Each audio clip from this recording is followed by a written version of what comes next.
Good afternoon to everyone tuning in today. This presentation discusses how we can address period poverty through craft and conversation. Imagine being a child walking through trails that cut through the village, pretty tree-lined trails, birds singing, little creatures scutter away as you approach. Your steps are quiet, you're barefooted. You continue down the path. Your bare feet pass rip-up hot dog plastic, salchichas tins, a crocus sack of soggy pampas. The dogs have ripped up bags, period pads are stashed about the path. Welcome to the modern world. Here, for convenience sake, everyday essentials come with so much associated packaging we have outproduced nature herself.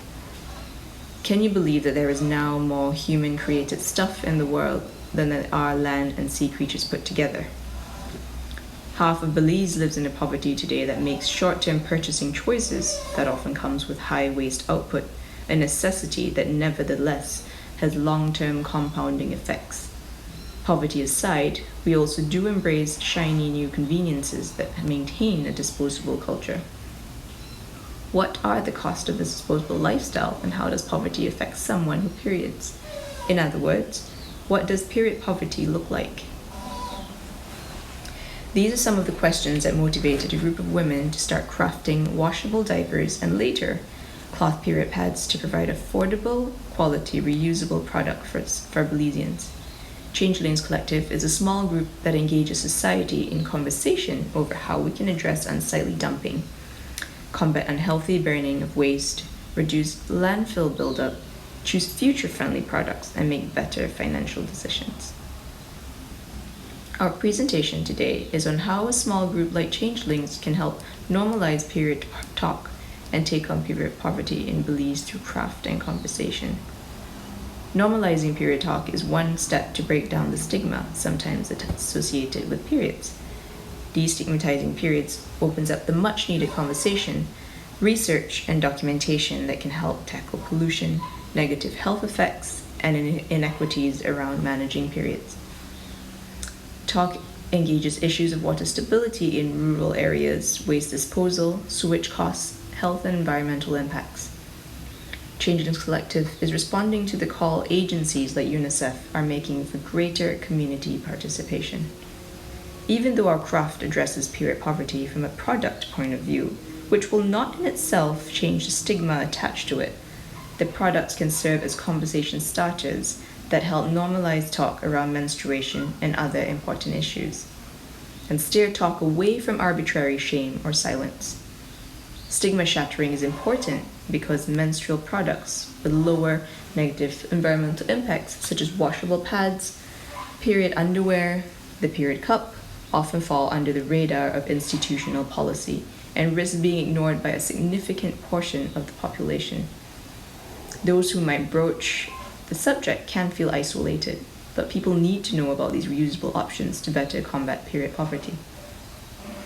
Period poverty describes a lack of access to education on periods, an absence of accessible hygiene facilities, or unavailability of waste management related to menstrual products. The issues that surround period poverty and the dearth of access to essential period products and services are serious. Menstruating persons can face stigma and other negative emotions. This is so inconvenient! Hush, Anne. Keep your voice down. No one's supposed to know. A woman's cycle is a shameful thing. Unhealthy coping strategies such as eating and drinking less during the cycle have also been documented. Physical and mental health effects in daily life result because of poor facilities or ignorance about menstruation. And as the United Nations Population Fund's resource on menstruation and human rights declares, menstrual health issues are human rights issues and therefore important to society as a whole. This is why we work to talk about such a private matter such as periods. We argue, as others have, as private a matter as it may seem, periods are also everyone's business. 64% of females here are at the age of menstruation, which amounts to 32% of the total population, majority located in rural locations. And since each menstruator can use up to 15,000 pads in their lifetime, this is a whole lot of garbage to deal with. In a nation of relatively tiny land area and sensitive ecosystems, this is significant. It matters where our waste goes and what we do with it. And on top of this, when it comes to conventional pad disposal, the current waste processing system in Belize is not future-friendly. Conventional pads take the longest time to break down, 500 to 800 years, due to being made up of 95% plastic.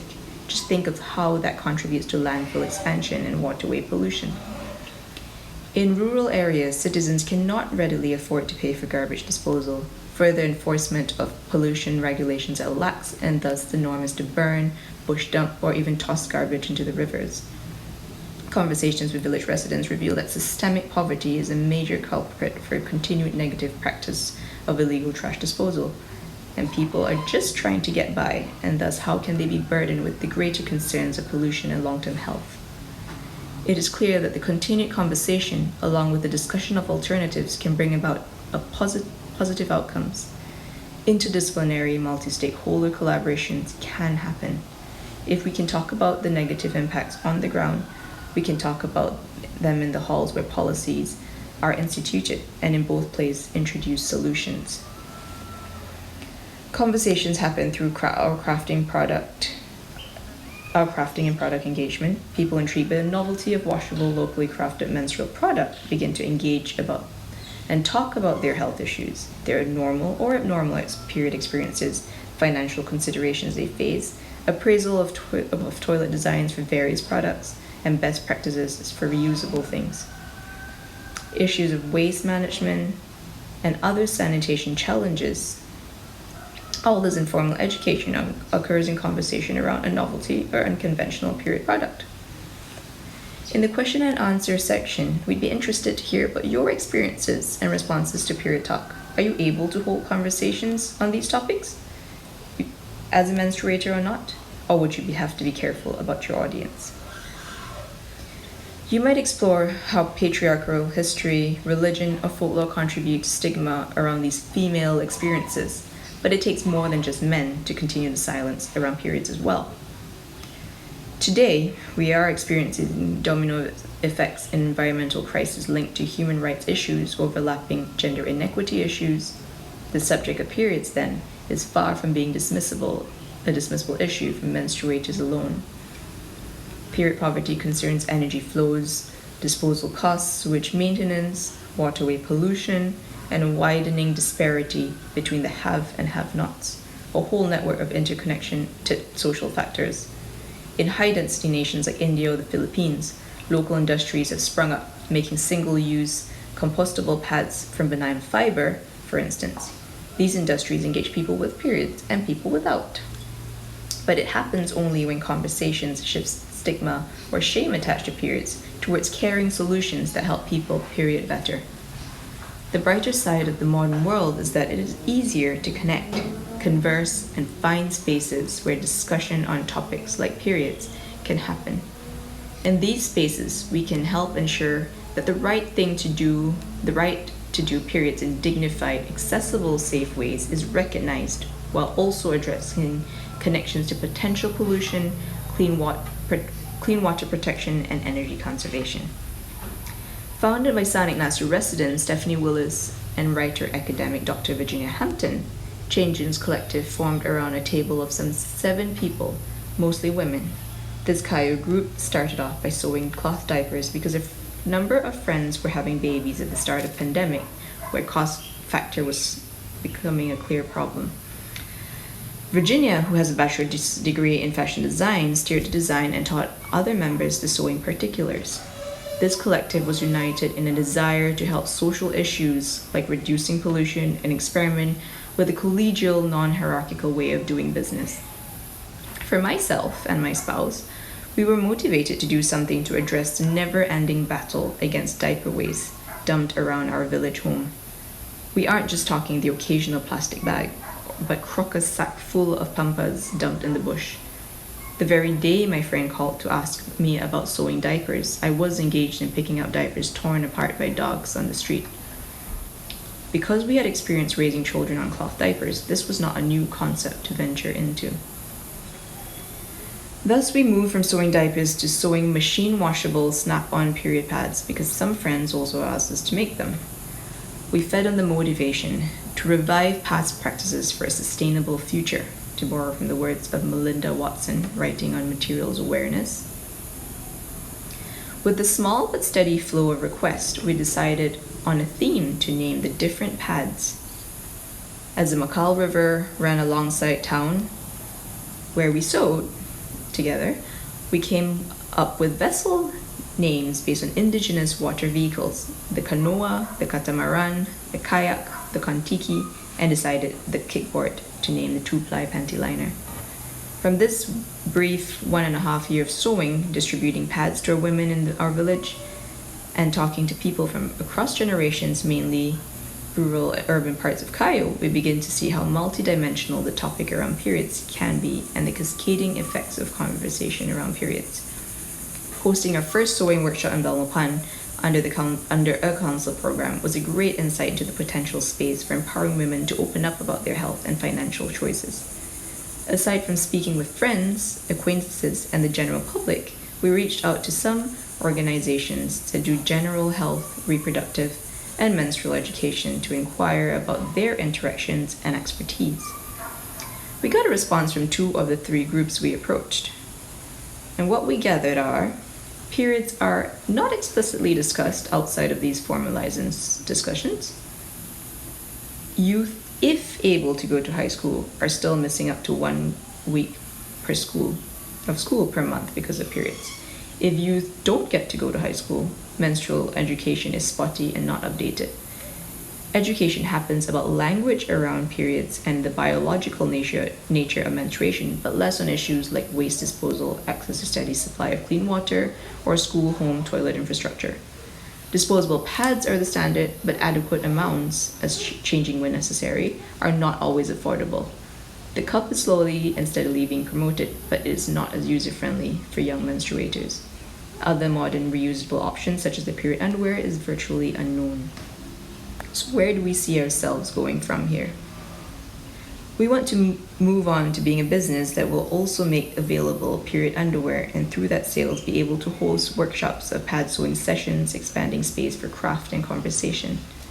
We aim to assist grassroots communities and collaborate with agencies to improve period education, specifically highlighting other modern options that can better improve financial, environmental, and health choices.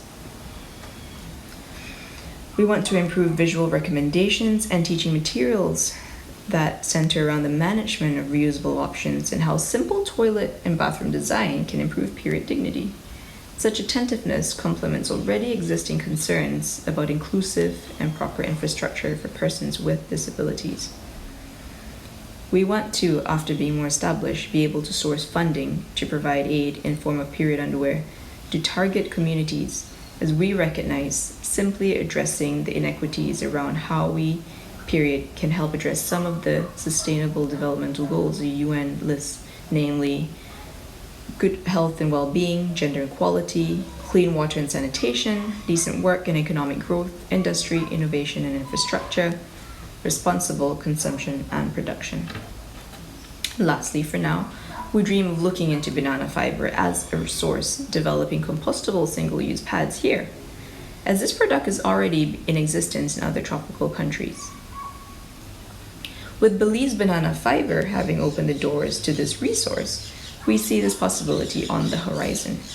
Belize is strategically located where other raw materials, like hemp for alternative fibers and seaweed for bioplastic, can work together to make modern period products that are independent of fluctuating fossil fuel prices. So we hope that if you ever find yourself in a conversation about periods, you'll be able to consider the wider context and help shift the conversation to a direction that empowers people. Thank you. All over the world, people who have periods are taking their power back. Your period is not their day, and you are not their day. No more shame, no more guilt, no more stink, and now, no more garbage. Now you can just wash it. Whether it's new school like a period cup or period underwear, or old school like washable pads, you've got options. All of them, ecolicious, innovative, cheap, and not smelly. You can just wash it. It's a small thing. Invest for yourself or someone else. Close the loop, output the poverty demons, give up the synthetic funk. Just wash it.